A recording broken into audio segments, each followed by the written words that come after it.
Hi, I'm Gini Larsen. I'm your Women's Director here at ROCKPOINT. And today I'd like to take a look at an Old Testament passage from the book of Isaiah, chapter 6.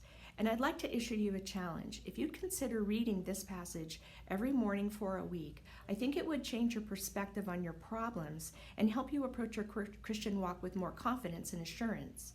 Because in this passage, the nation of Israel is going through a time period of great transition.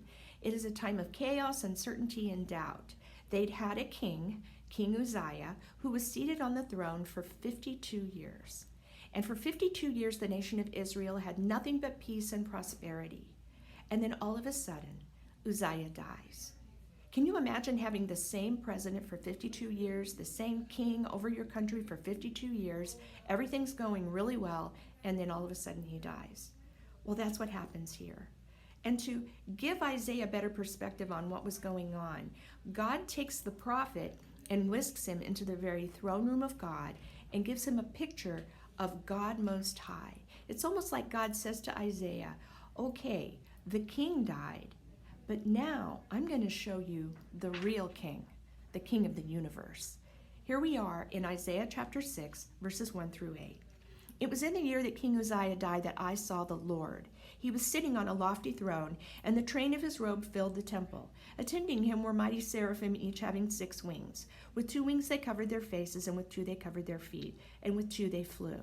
They were calling out to each other, Holy, holy, holy is the Lord of heaven's armies. The whole earth is filled with his glory. Their faces shook the temple to its foundations, and the entire building was filled with smoke. Then I said, it's all over. I'm doomed. For I'm a sinful man, I have filthy lips, and I live among a people with filthy lips. Yet I've seen the King, the Lord of heaven's armies. And then one of the seraphim flew to me, and with a burning coal he had taken from the altar, he touched my lips with it and said, see, this coal has touched your lips. Now your guilt is removed, and your sins are forgiven.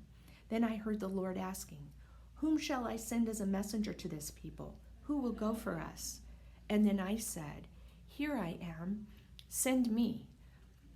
You see, when this passage starts, Isaiah is filled with doubt and uncertainty. But by the time he spends a few moments in the throne room of God, he is filled with confidence and he's ready to go forward. That's what we need every day. The confidence in knowing that God is on the throne, that he is God Most High. We find pictures of God in this throne room and other places in apocalyptic and prophetic literature, in places like Ezekiel and the book of Revelation.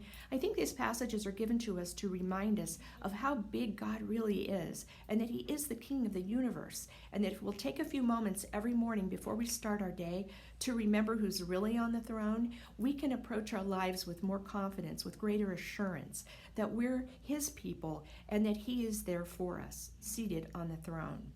I love that. It just helps me so much to keep my problems in the proper perspective. I hope this helps you today too. It's Isaiah chapter 6, verses 1 through 8. Thank you so much and have a great week.